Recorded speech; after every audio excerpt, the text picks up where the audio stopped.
ભૂખ અને તરસ એ આપણા અંદર પ્રાણ હાલે એનો ધર્મ છે. સુખ દુઃખ મનને થાય એટલે આત્મા કલ્પે કે મને દુઃખ થાય. મનના સુખ દુઃખનો અનુભવ અજ્ઞાનતાથી આત્મા પોતાનામાં કરે. સુખ દુઃખનું આત્મા સ્વરૂપમાં ઉપાધિથી ખાલી ભાષે છે, કેવલ ભાષ થાય છે. યાદ રાખજો,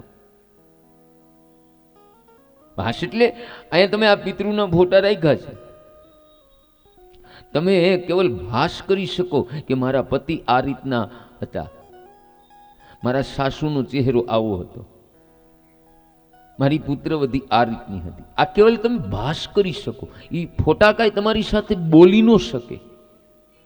એવી રીતે બહેનો ભાઈઓ, સુખ અને દુઃખ એ આત્મા ખાલી ભાષ કરે છે. આત્મા સ્ફટિક મણિ જેવો શુદ્ધ છે, અને સ્ફટિક મણિ પાસે બહેનો ભાઈઓ ગુલાબી રંગનું ફૂલ રાખો ને તો સ્ફટિક મણિ ગુલાબી રંગનો દેખાય, પણ તે રંગ કાંઈ સ્ફટિક મણિનો નથી, ગુલાબના ફૂલનો છે. ગુલાબના ફૂલનો. એટલે આપણો આત્મો શુદ્ધ છે.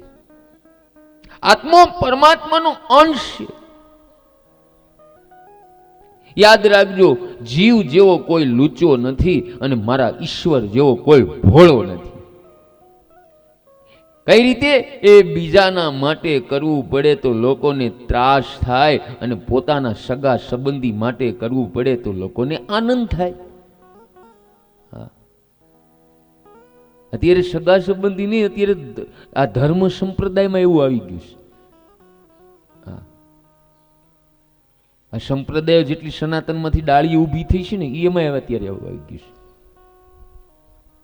તમે જોવું જ જોઈજો, જેટલી સંપ્રદાયો છે એના ક્યાંય ઉત્સવો હશે, કાંઈ પ્રસંગ હશે તો એ બધાને પ્રેરણા કરશે, આવવાનું છો તમારે, આવવાનું છે તમારે.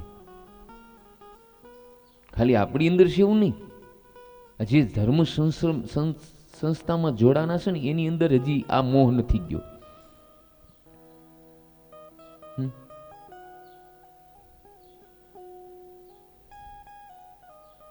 આ મારું તારું તે મનના ઉભા કરેલા બહેનો ભાઈઓ ખેલ છે, બીજું કાંઈ નથી. દાખલા તરીકે રાતના 11 વાગે 12 ગામથી કોઈ મહેમાન આવે ને ત્યારે ગૃહિણીને કંટાળો આવે. આ સ્ત્રી બડબડ શરૂ કરી દે. હું કામ? આ સ્ત્રીને આવનાર મહેમાન ગમતો નથી. હું કામ? આ સ્ત્રી રસોઈમાંથી છૂટવા માંગે છે. પણ જ્યારે પિયરિયામાંથી માતા પિતા ભાઈ કે બહેન આવે ત્યારે આ સ્ત્રી એકદમ રાજી થઈ જાય. એ ના પાડવા છતાંય રાત્રે 11 વાગે ગરમા ગરમ રસોઈ બનાવી અને ગળાના હમ દઈ દઈને જમાડે.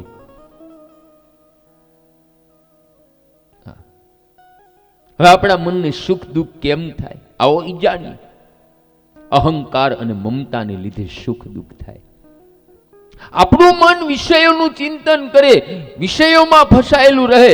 મન વિષયોનું ચિંતન કરતા કરતા વિષયકાર બને અને તે વિષય સૂક્ષ્મ રૂપે આપણા મનમાં આવે, એટલે અહંતા અને મમતા આવે. અહંકાર અને મમતાને લીધે આપણા મનને સુખ દુઃખ થાય. સુખ અને દુઃખ તે મનની કલ્પના. હવે મન માને તો સુખ અને મન ન માને તો દુઃખ. આ સુખ દુઃખ ક્યાંથી ઉત્પાદન થયું? આપણી મનની કલ્પનાથી ઉત્પાદન થયું. મન એવી કલ્પના કરે કે આ મારો ભાઈ છે ત્યારે આપને સુખ થાય, અને મન એવી કલ્પના કરે કે આ મારો કોઈ નથી ત્યારે મનને દુઃખ થાય છે. કપિલ નારાયણ કહે કે હે માતાજી, તું થોડો વિચાર કર. હું બધાય તમને કહું છું બહેનો, તમે પણ થોડો વિચાર કરો. આ જગત નથી બગડ્યું, પણ આપણું મન બહુ બગડ્યું છે, અને તમારા મનને બીજો કોઈ સુધારી શકે એમ નથી. તમારા મનને તમારે જ સુધારવાનું છે. લૌકિક વાસનાથી આપણું મન બગડે. હવે લૌકિક વાસના અત્યારે શું કામ વધી ગઈ? સિનેમા, ટીવી, મોબાઈલ અને આપણું મન અલૌકિક વાસનામાં ફસાય ને તો મન સુધરે. હવે વાસનાનો વિષય કોઈ સ્ત્રી કે પુરુષ હોય તો વાસના પતન કરે, અને જ્યારે વાસનાનો વિષય પરમાત્મા બને ત્યારે જ બહેનો ભાઈઓ ભક્તિ થાય છે.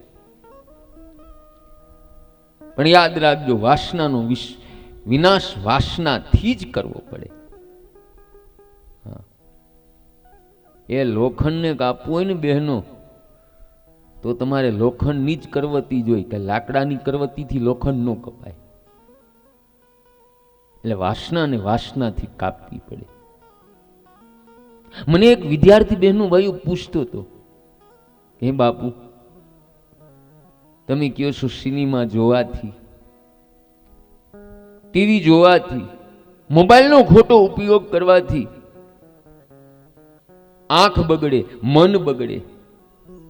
બાપુ, એ વાત તમારી ખરી, પણ મને એવી કુટેવ પડી ગઈ કે હું નાનો હતો ત્યારે મારા મમ્મી પપ્પા મને સિનેમા જોવા લઈ જતા, અને હું નાનો હતો ત્યારે હું ખૂબ તોફાન કરતો, ત્યારે મારી મમ્મી મને ટીવીમાં કાર્ટૂન કરી દેતી, અને અતિ હું તોફાન કરતો ત્યારે મારા મમ્મી પપ્પા મને મોબાઈલની અંદર કાર્ટૂન કરી દેતા. ટમેટું રે ટમેટું, લાલ સાડી પહેરતું તું, આવું મને કરી દેતા. જો હું અઠવાડિયામાં એકવાર સિનેમા જોવા ન જાઉં અને રાત્રે ટીવી ન જોઉં એકાદું પિક્ચર, અને હાવ નવરો પડું ત્યારે મોબાઈલમાં કલાક 2 કલાક નો મથું ત્યાં સુધી મને ચેન નથી પડતો. આ હું બધું સમજુ છું કે આંખ બગડે, મન બગડે, છતાંય સિનેમા વગર, ટીવી વગર, મોબાઈલ વગર હાલતું નથી. આ દુઃખ કેવી રીતે હું દૂર કરું? આ વાસના હું કેવી રીતે દૂર કરું? મેં એને કહ્યું, બેટા, આજથી તું એવી ઈચ્છા કર કે મારે પરીક્ષામાં 1લા નંબરે પાસ થવું. જો તારે પરીક્ષામાં 1લા નંબરે પાસ થવાની વાસના વધશે તો પુસ્તક સાથે પ્રેમ વધશે, ટીવી મોબાઈલ સાથે પ્રેમ ઓછો થશે. એટલે વાસનાને વાસનાથી બહેનો ભાઈઓ કાપવી પડે છે, યાદ રાખજો. અને તમારા બાળકોને બહેનો ભાઈઓ મોબાઈલ દેતા 100 વાર વિચાર કરો, 100 વાર. એક વાત કહું, એક સ્ત્રી એના બાળકને એવી મોબાઈલની કુટેવ આપેલી કે બાળક સેજ અમથો તોફાન કરે એટલે તરત મોબાઈલ દઈ દે. બાળક પછી મોબાઈલમાં ગેમ રમવા મળે. આમ કરતા કરતા એ બાળક બહેનો ભાઈઓ 5, 6, 7 વર્ષનો થયો. હવે એક દિવસ એની માને કોઈ અગત્યનો ફોન કરવો તો એટલે બાળક પાસેથી હાથમાંથી મોબાઈલ લઈ લીધો, અને બાળકે પછી રુદન શરૂ કર્યું અને તોફાન કરવા માંડ્યું. ટીવી તોડી નાખ્યું, ફ્રીજ તોડી નાખ્યું, રસોડાનું સ્ટાફ તોડી નાખ્યું, ઘર આખું માથે લઈ લીધું, બધું વિખેડ બિખેડ કરી નાખ્યું. આ તમે મોબાઈલમાં જોયું છે. એવું તો એક વખત જોયું હતું. આ દોષ કોનો છે? એની માતાનો છે, એના વાલીનો દોષ છે. એટલે મેં અગાઉ કીધું કે 100 વખત મોબાઈલ દેતા બાળકોને વિચાર કરો. કારણ કે અત્યારની અમુક બહેનોને બાળકો રુદન કરી ન ગમે. અને બીજા નંબરમાં કે જૂની જે કાંઈ આપણી રમવાની પદ્ધતિ છે એ અત્યારે બાળકો ભૂલી ગયા છે. બાળકોના માતા પિતા ખુદ મોબાઈલ લઈને બેઠા હોય, હા, સોફામાં અલગ અલગ બધા લઈને મોબાઈલ બેઠા હોય. નથી લાગણી રહી, નથી સ્નેહ રહ્યો, મોબાઈલે બધું કાઢી નાખ્યું છે. સાવધાન થાન કથા આપણી બહેનો ભાઈઓ. અમુક કુટેવ જે પાડશે ને એને જ નડશે. પછી દોષ તમે ભગવાનને દો, ટીવીને દો, મોબાઈલને દો, એનો દોષ નથી, આપણો દોષ છે. આપણા બાળકોની હારે ઘડીક વાર બેસવું, એને જૂની બધી વાર્તાઓ કયો, જૂની રમત કરો. શું કામ બાળકો આપણી બાજુ ન પડે? કેવી અમુક બહેનોએ બાળકોને ખોટી આદત ઉપાડી છે. જમતી વખતે બાળક ન જમે તો મોબાઈલ હાથમાં પકડાવી દે. હવે મોબાઈલ લે ત્યારેથી બાળક જમે છે. બોલો, આ નથી તેવું બાળક વાલીઓની?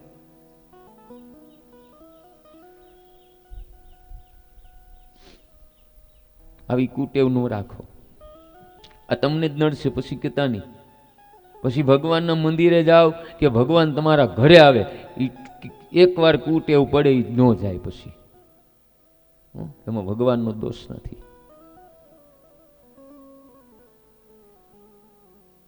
ને કઈ બહેનો ભાઈઓ, રાજાને બકરો હતો. હવે રાજાએ એવી જાહેરાત કરી કે મારા બકરાને પેટ ભરીને ઘાસ ખવડાવે ને એને ઇનામ આપીશ. નગરમાં એક વ્યક્તિને ખબર પડી કે લાવો મહારાજ, તમારા બકરાને પેટ ભરાવો, એમાં શું નવી નવાય? રાજા કે મારી બીજી શરત એ છે કે હું રાત્રે તપાસ કરીશ કે મારા બકરાનું પેટ ભરેલું છે કે નહીં. પેલો કે કાંઈ વાંધો નહીં. ગયો, આખો દિવસ લીલું છમ ઘાસ ખવડાવ્યું. રાતના સમયે રાજાના સમક્ષ આવીને કહે, મહારાજ હવે તમારો બકરો ઘાસ ખાશે નહીં, મેં આખો દિવસ ખવડાવ્યું. રાજાએ ઘાસ સિપાઈ પાસે મગાવ્યું, બકરાના મુખ આગળ મૂક્યું અને બકરો ઘાસ ખાવા લાગ્યો. રાજા કે તે ક્યાં બરાબર મારા બકરાને પેટ ભરાયું, જા તું શરત હારી ગયો. આમ આખા નગરના તમામ લોકોએ પ્રયત્ન કર્યો, બકરાને રાજા પાસે લાવે અને ઘાસ આપે એટલે બકરો ખાવા લાગ્યો.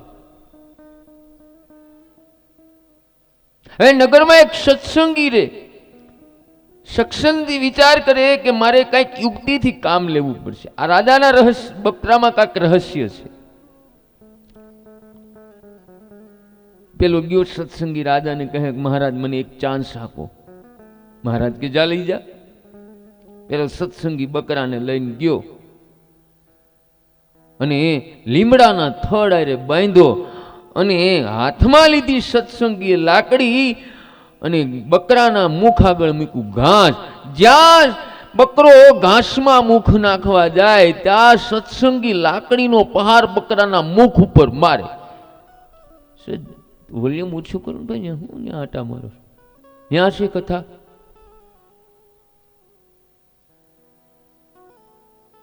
જેટલી વાર બકરો ઘાસમાં મુખ નાખે એટલી વાર સત્સંગી લાકડીનો પહાર કરે. અંતે બહેનો ભાઈઓ, બકરાનું મગજ છટકી ગયું કે હવે ઘાસમાં મુખ નાખી તો લાકડીનો પહાર પડશે, લાકડીનો પહાડ કરશે અંદર અંદર. હવે સત્સંગીને ભરોસો આવી ગયો કે હવે આ બકરો ઘાસ ઊંઘશે નહીં. લાવ્યો રાજા સમક્ષ, કહે મહારાજ તમારા બકરાને મેં આખો દિવસ લીલું છમ ઘાસ ખવડાવ્યું, હરામ છે જો એક ટુકડો નાખ્યો હોય તો. હવે તમારો બકરો ઘાસ ઊંઘશે નહીં. રાજાએ ઘાસ મગાવ્યું, બકરાના મુખ આગળ મૂક્યું અને બકરાએ ઘાસ જોયું, યાદ આવી ગયું કે જો ઘાસમાં મુખ નાખીશ ને તો મારા મુખ ઉપર લાકડીનો પહાર પડશે. બહેનો ભાઈઓ, ભાવાર્થ બતાવું છું, યાદ રાખજો. એ બકરો બીજો કોઈ નથી, મારું તમારું મન છે. આપણું મન બકરા જેવું છે, ચણે જ રાખે, આખો દી ખાધે જ રાખે, ખાધે જ રાખે. અને સત્સંગી મારો તમારો આત્મો છે અને રાજા એ પરમાત્મા છે. યાદ રાખજો બહેનો ભાઈઓ, આપણા મનને મારો. એ જીવને તૃપ્તિ ભોગમાં નથી, તૃપ્તિ ત્યાગથી થાય. આપણું મન અહંતા મમતાથી ભરેલું મન માગે ત્યારે મનને વિવેક રૂપી લાકડી મારશો, એટલે કે સત્સંગની લાકડી તમારા હાથમાં હશે ને તો આપણું મન વશમાં થાય, નકર બીજો કોઈ રસ્તો નથી. અને પાણી કોઈ દિવસ ઉપર ચડે જ નહીં. પાણી તો આકાશમાંથી નીચે પડે, આકાશમાંથી છત ઉપર, અને છત ઉપરથી ધરતીમાં, અને ધરતીમાંથી કાદવ કીચડમાં જાય. એ પાણીનો સ્વભાવ નીચે જવાનો છે. આ મન પણ બહેનો ભાઈઓ પાણી જેવું છે. મન કોઈ દી ઉપર ચડતું નથી. એ પાણીને યંત્રનો સંગ થાય ને તો આ તમારું 2 માળનું મકાન છે ને એમાં પાણી ચડે. યંત્ર એટલે મોટર. પાણી યંત્રના સંગથી ઉપર ચડે. એવી રીતે બહેનો ભાઈઓ, મન મંત્ર સાથે પ્રેમ કરે, મંત્ર સાથે મૈત્રીતા કરે તો મન ઉચ્ચ ગતિ પામે છે અને પરમાત્માના ચરણોમાં જાય. એ પરમાત્માએ જગતમાં સ્વરૂપ છુપાયું પણ નામ પ્રગટ રાખ્યું. એ ભગવાન દેખાતા નથી પણ પ્રભુનું નામ દેખાય. ભગવાનનું નામ પકડી રાખો. ભગવાનના કોઈ પણ નામ સાથે પ્રીતિ કરો. રામ, કૃષ્ણ, શિવ, માતાજી, ગણપતિ. આપણા મનને ભગવાનના નામમાં રાખો તો જ મન સુધરશે. બીજો કોઈ ઉપાય નથી. મનને ઉલટું કરવાથી શું થાય? નમન થાય. એટલે કે સર્વેમાં પ્રભુ વસેલા, એટલે સર્વેને નમસ્કાર કરો. આપણે મંત્ર બોલી છીએ ને, ઓમ રામાય નમઃ. નમઃનો અર્થ એ થાય કે સર્વેને નમો.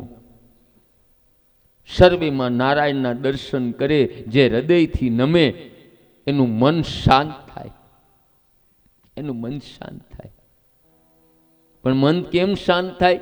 યાદ રાખજો, મન સત્સંગમાં જાય ને તો શાંત થાય. હે માતાજી, સત્સંગ કરવાથી બગડેલું મન શુદ્ધ થાય. બહેનો, રોજ નિત્ય નિયમ સત્સંગ કરો અને સત્સંગનો રંગ આપણા મનને લાગશે. રોજ સત્સંગ કરો. પણ ઘણા બહેનો સત્સંગ કીર્તન કરે અને બોલીને ફરી હોતન જાય છે. કાલે ભગવાનને વચન દીધું હતું કે અમે કીર્તન કરવા આવશું. આરામ છે, કોઈ આટો મારવા આવ્યું હોય તો એકાદાને જગાડાય ને આવ્યા હોત તો. કઈ ઘેરની ઊંઘ ટીકડી લઈને અમે હું નતા ગયા. ભગવાન હારે તમે જૂઠું બોલો છો, બીજા હારે તો શું નહીં જૂઠું બોલતા હોય તમે. વચન ઈ જ ભક્તિ છે. યાદ રાખજો, વચન ઈ જ પરમાત્મા છે. સાવધાન થાયજો ભક્તિમાં બહેનો ભાઈઓ, સાવધાન થાવ.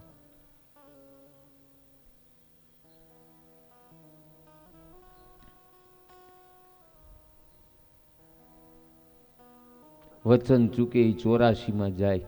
યાદ રાખજો હો. હસવા માટે નથી કેતો બહેનો ભાઈઓ, સાવધાન કરવા આવ્યો છો તમને બધાને. બહુ ભક્તિમાં તમે ગાફલાઈ કરી છે. હા, એમનું હાલે. સાચું કેવું મારો ધર્મ છે. હા,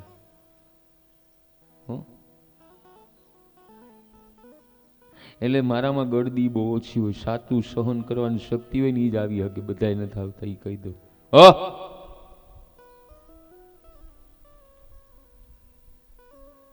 અને આ દુનિયામાં બધી જગ્યાએ ટ્રાફિક છે. હોસ્પિટલમાં જાવ તો ટ્રાફિક, બસ સ્ટેન્ડે ટ્રાફિક, રેલવે સ્ટેશને ટ્રાફિક, એરપોર્ટે ટ્રાફિક, માર્કેટમાં ટ્રાફિક, મોલમાં ટ્રાફિક, એ શમશાનમાં ટ્રાફિક. પણ એક જગ્યાએ ગળદી નથી. ક્યાં?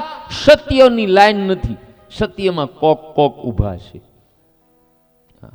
કોક કોક ઊભા છે.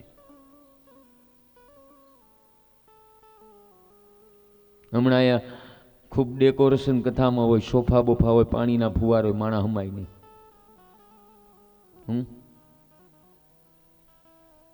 માણા હમાય નહીં. અહીંયા તો સત્યની ભૂખ હોય, સાચા સત્સંગની ભૂખ હોય ને એ જ આવી શકશે. એ તમને કહી દો. હા, એ આવી શકશે. બધાય નું આવી શકે.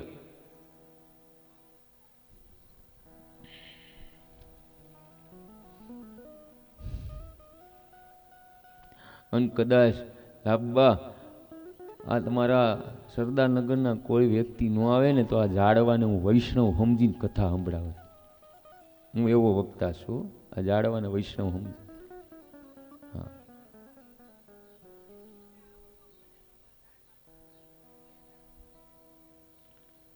એક ટાઈમની કથા ક્યાંય નથી થતી બહેનો, યાદ રાખજો, નથી થતી, થતી એક ટાઈમની કથા. એક વાત કહું તમને, સુખદેવજી મહારાજે 14 દિવસ કથા લાવી. કેટલા દિવસ? 14 દિવસ. આમ 7 દિવસ પણ એક ધારી 24 કલાક આલી હતી. 14 દિવસમાં ક્યારે વિરામ આપવામાં નથી આવ્યો. આમ 14 દિવસ થયા.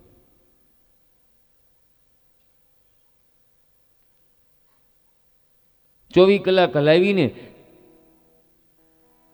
ત્યારે શ્રીમદ ભાગવત પુરાણ સુખદેવજી મહારાજ પરીક્ષિતને સંભળાવી શીખ્યા. વિચાર કરો, અડધો ટકમાં કોણ કેવી રીતે પૂરું થાય? હે, આયા હું 8 કલાક કથા કરું છું તો હજી એમાં થોડું ઘણું આપણે છોડવું પડે.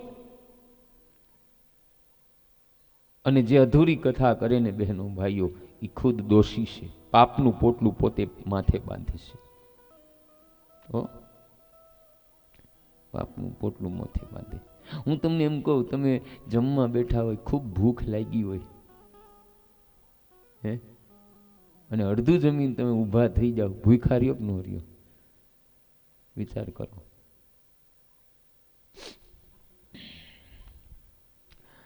શું કરવું બહેનો ભાઈઓ? આ દુનિયામાં હાલે છે ડીંડવાનું, એનું મને કારણ ન સમજાણું. કબીર સાહેબે લખ્યું, હાલે છે ડીંડવાનું, કારણ ન સમજાણું.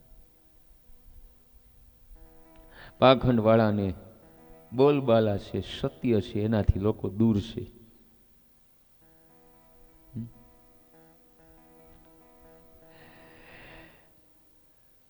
સત્સંગ કરવાથી મન સુધરે છે.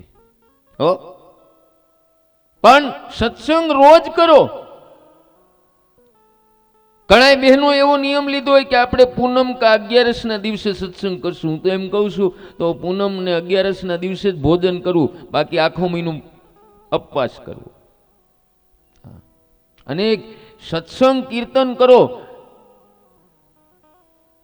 અલગ અલગ આંગણે કરો. મંદિરે કીર્તન કરવાની જરૂર જ નથી. હું તો એમ કહું, જ્યાં ભગવાનની હાજરી હોય ત્યાં આપણે શું કીર્તન કરવાની જરૂર છે? તમે અલગ અલગ આંગણે કીર્તન કરો, ત્યાં ભગવાનનો વાસ થાય છે. વાસ એટલે કોઈ ચતુર્ભુજ ભગવાન સ્વરૂપે નહીં આવે, પણ તમે કીર્તન કરો, સત્સંગ કરો, અને અંદરથી આનંદ, શાંતિ અને પ્રેમ મળે. આ પરમાત્માનું કળિયુગનું સ્વરૂપ છે. અલગ અલગ ઘરે કીર્તન કરો. આજ લાભબાન્યા કર્યું, બીજા દિવસે ભરતભાઈ લુવારને ત્યાં રાખો, ત્રીજા દિવસે કિરણબેનને ત્યાં રાખો, ચોથા દિવસે નારાયણભાઈને રાખો. આમ અલગ અલગ જગ્યાએ કીર્તન કરો, સત્સંગ કરો. અને કીર્તન કરવા જાઓ, એ તમને કાંઈ આપે તો કેવું કે ના, અમે કાંઈ લેતા નથી. તમારા હાથથી જ્યાં પણ દાન પૂન કરવું હોય ત્યાં દાન કરવાની છૂટ છે. શું કામ લેવાનું ના પાડું છું? જો સત્સંગ મંડળ હોય ને, પછી ઘણા બહેનોએ નિયમ રાખ્યો હોય કે આપણે 11 દી 100 રૂપિયા કાઢશું, કાં 10 રૂપિયા કાઢશું રોજ કીર્તનમાં. પછી ભંડોળ ભેગું થાય, રૂપિયા ભેગા થાય એટલે પછી બહેનોમાં ચર્ચા થાય. એક બેન એમ કે હાલો ને આપણે દ્વારકા જઈને ધજા ચડાઈ આવી. બીજા બેન એમ કે ના ના, ગાય માતાને લીલું નાખી. ત્રીજા બેન એમ કે ના, બટુક ભોજન કરી. ચોથા બેન એમ કે ના ના, શ્રીમદ ભાગવત કથા કરી. આમ બધાય બહેનોની અંદર વિખવાટ શરૂ થાય છે. અને પછી એક મંડળમાંથી 2, 2 માંથી 3, 3 માંથી 4, અને મંડળ થાય બધાય અલગ અલગ. સત્સંગ કરતા હોય છતાંય મંદિરે મેળાય તો હામાં ડોળા કાઢતા કે જો વલીએ મારી ઈચ્છા પૂરી ન થવા દીધી. આ હું જે હકીકત બને છે એ વાત કરું છું તમને. હકીકત જે બને છે સમાજમાં એ વાત કરું છું. હનુમાનજી મને બધું આમ પકડી પકડીને આપતા હોય. એટલે કીર્તન કરો, સત્સંગ કરો, એને કેવું અમે કાંઈ લેતા નથી. આને લ્યો, ના નથી મારી. જો તમારી બધાની એકતા હોય, એક વ્યક્તિ કે એની હારે વાહે વાહે બધા હાલે તો કરો તમ તારે, ના નથી. આમ કીર્તન કરો, સત્સંગ કરો. હવે દેવહૂતિ કહે સત્સંગ તો કરીએ પણ કોની સાથે? સાચા સંત દેખાય તો સત્સંગ કરીએ ને.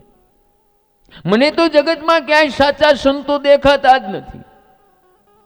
કપિલ નારાયણ કહે જગતમાં સંત મહાત્માનો તૂટો નથી, પણ સંત શોધવા કરતા માં તું સંત બની જાને. ખરેખર બહેનો ભાઈઓ, જો તમે સંત બની જશો ને એટલે આપોઆપ તમને સાચા સંત મળી જશે. અને સંત થયા વિના સાચા સંતો કોઈ દી મળે જ નહીં. યાદ રાખજો, જેવી દ્રષ્ટિ રાખો એવી જ આ સૃષ્ટિ બને. જેવી દ્રષ્ટિ તમે રાખશો એવી આ સૃષ્ટિ તમને દેખાય. નકર એક વાત કહું, એકનાથ મહારાજ રામાયણની કથા કરતા હતા. ભાવુક થઈને કથામાં બોલ્યા કે લંકામાં અશોક વાટિકામાં જેટલા ફૂલ છોડો હતા ને એ બધા સફેદ રંગના હતા ફૂલો. હવે હનુમાનજી બહેનો ભાઈઓ ત્યાં અદૃશ્યપણે હાજર. હનુમાનજી ત્યાં હાજર થઈ અને એકનાથ મહારાજને કહે છે કે મહારાજ, મેં મારી સદી આંખે જોયું છે કે લંકામાં જે ફૂલ છોડ હતા એ બધા રાતા રંગના હતા.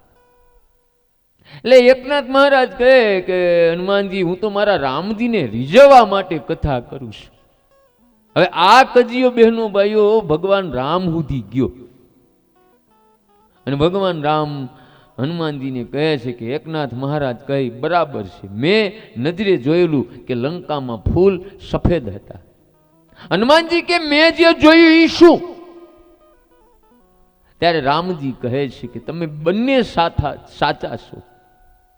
પણ હનુમાનજી, તમે જ્યારે જાનકીની શોધમાં ગયા ને ત્યારે જાનકીજીના દર્શન કર્યા અને એમનું દુઃખ જોઈ તમને અતિ ક્રોધ આવ્યો, તમારી આંખ લાલ થઈ, એના કારણે તમને સફેદ ફૂલ હતા એ લાલ રંગના દેખાના.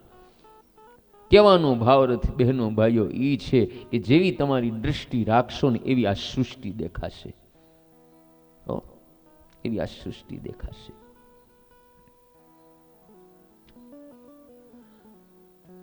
મનુષ્યની જેવી દૃષ્ટિ હશે તેવી આ સૃષ્ટિ દેખાશે. એ દુર્યોધનને જગતમાં ક્યાંય સંત દેખાણા જ નહીં. દુર્યોધનને બધાય દુર્જન જ લાગ્યા. જ્યારે યુધિષ્ઠરને બહેનો ભાઈઓ જગતમાં કોઈ દુર્જન દેખાણો નહીં. યુધિષ્ઠરને બધાય સજ્જન જ લાગ્યા. એ સંતોની પરીક્ષા મનોવૃત્તિ ઉપરથી થાય છે. સંતોનું મન સર્વકાળે શાંત રહે. સંતો એવું સમજે છે કે તે પરમાત્માના ચરણોમાં રહે છે. સંતો એવું માને છે. બહેનો ભાઈઓ, સુખ દુઃખ, માન અપમાન, લાભ હાનિ એની અસર સંતોના મન ઉપર થતી નથી. સંતો સંસારના સુખ દુઃખને મહત્વ, માન અપમાનને મહત્વ આપતા નથી. એ સુખ મળે તો રાજી થતા નથી, દુઃખ મળે તો હાય હાય કરતા નથી. સંતોની સહન શક્તિ કાંઈક અલૌકિક હોય. અને હારી પરિસ્થિતિમાં કોઈ આપને ગાળ આપે ત્યારે આપણે હસતા હસતા સહન કરી. કોઈ તિરસ્કાર કરે, મશ્કરી કરે ત્યારે હસતા હસતા સહન કરી. પણ ખરાબ પરિસ્થિતિમાં કોઈ ગાળ આપે એ સમયે આપણા મનને શાંત રાખીએ ને એ સાચી શાંતિ કહેવાય. હા, એ સાચી શાંતિ કહેવાય. હંમેશા સંતો જેવા બહેનો ભાઈઓ આપણે મન રાખો. સંતો જેવા. એ તુકારામ હતા ને બહેનો ભાઈઓ, એના પત્ની બહુ એટલે બહુ ગરમ સ્વભાવના. તુકારામના પત્ની તુકારામને ન સમજી શકતા. એક દિવસ તુકારામજી બહેનો ભાઈઓ બાજુના ગામમાં ખેડૂતની ત્યાં કથા કરવા ગયા અને પાડોશી ગયો એનો તુકારામનો. પછી ઘણા વૈષ્ણવો તુકારામના દર્શન માટે આવ્યા અને તુકારામની પત્નીને આવીને પૂછે છે કે મહારાજ છે? તુકારામની પત્ની કે તમારા મહારાજ નથી. વૈષ્ણવ પૂછ્યું કે તું ક્યારે આવશે? એ તમારા મહારાજનું નક્કી નહીં, આખો દી વિઠ્ઠલ વિઠ્ઠલ કરે રાખે, જાઓ પાદરે બેસો. વૈષ્ણવ પાદરે જઈને બેઠા. તુકારામે જે ખેડૂત ત્યાં કથા કરવા ગયા ત્યાં કથા વિરામ લીધી અને ખેડૂત જાણે કે મહારાજ કાંઈ લેતા નથી. એટલે ખેડૂએ શું કીધું કે મહારાજ આ ઠાકોરજીનો બધો પ્રસાદ છે ને તમારે લઈ જવાનું છે. શેરડીનો હાટો, ફળ, શીરો, કાજુ, બદામ, કિશમિશ આ બધું તમે લઈ જાય પ્રસાદ કીધું. એટલે મહારાજ ના ન પાડી. હવે પેલો પાડોશી ગયો તો ને એ તુકારામની પત્નીને આવીને કીધું કે આ તો મહારાજને બહુ પ્રસાદમાં મળ્યું છે. અને તુકારામ પોતાના ઘર તરફ આવે છે અને વચમાં વૈષ્ણવો મળ્યા અને વૈષ્ણવોને બહેનો પ્રસાદ ઠાકોરજીનો આપી દીધો. હવે શેરડીનો હાટો પ્રસાદમાં તો એક રહ્યો. અને તુકારામની પત્ની એમની રાહ જોવે. તુકારામ આંગણે આવ્યા અને તુકારામે પૂછ્યું, એટલે તુકારામની પત્નીએ પૂછ્યું કે લાવો પ્રસાદ, ઘણોય લાવ્યા છે, ક્યાંય ગયો? અરે દેવી, મેં તો પ્રસાદ બધા વૈષ્ણવોને આપી દીધો. આ જોઈ એમની પત્નીનો મિજાજ બગડ્યો અને ગુસ્સે આવ્યો અને બોલવા લાગી કે તમે તો પાગલ છો, મૂર્ખ છો. અને શેરડીનો હાટો બહેનો ભાઈઓ તુકારામની પત્નીએ આંચકી લીધો અને જોરદાર શેરડીનો હાટાઓ એ તુકારામને મારવા લાગી અને આ શેરડીના હાટાના 2 કટકા થયા.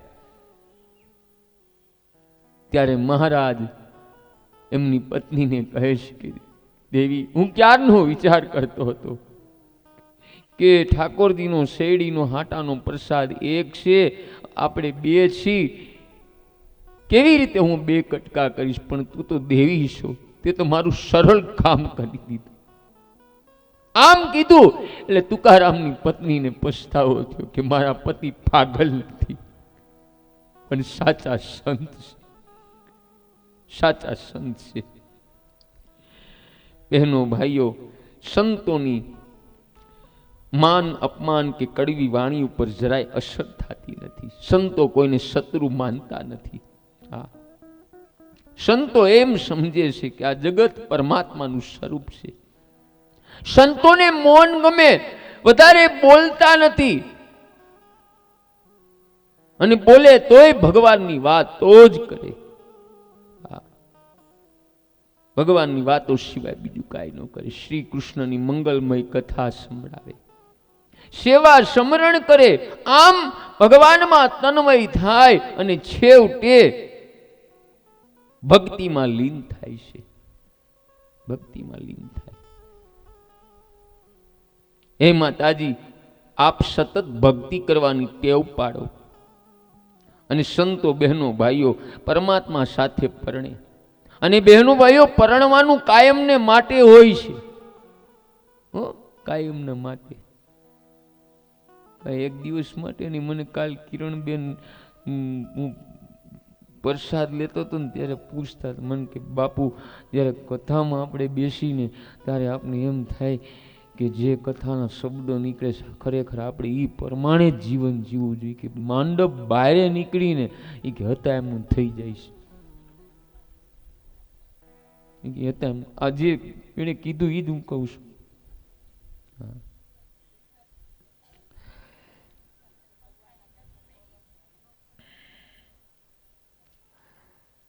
જો આપણે તાવ આવ્યો હોય કે બીમાર હોય ને એટલે આપણે ડૉક્ટર કેને એમ કરીશી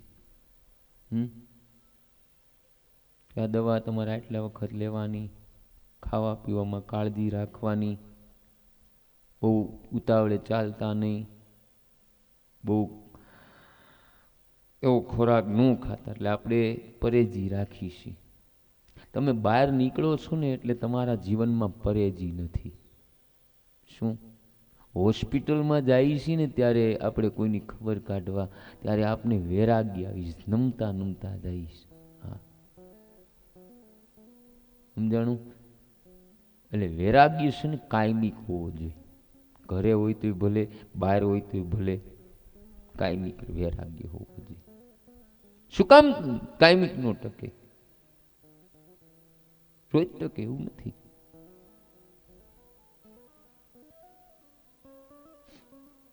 એટલે એ તમારે કેળવવાની જરૂર છે. કાંઈક જોતું હોય તો બહેનો ભાઈઓ કાંઈક આપણે જાતું કરવું પડે, એમનું ન હાલે. હો, યાદ રાખજો. એટલે પરમાત્મા હારે કાયમિક પરણો તો કલ્યાણ થાય. પતિદેવ હારે કાયમિક પરણો છો એવી રીતે પરમાત્મા હારે પરણવાનું છે. શું ટાઈમ થયો? 10:30 માથે 5 થઈ છે. વિઘ્નેશ્વરી દેવી ક્યાંક રસ્તામાં હશે.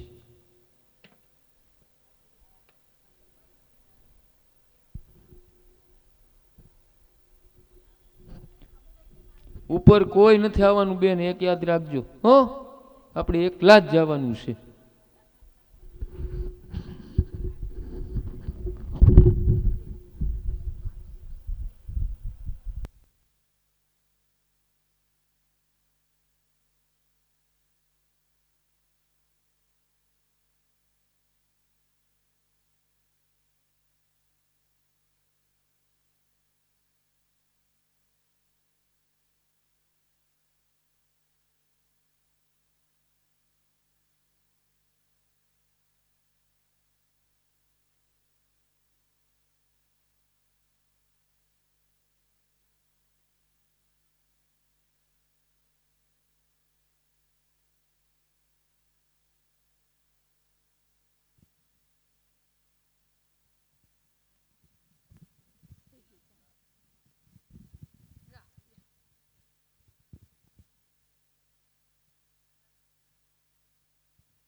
કરીએ તો વ્રજ સુખ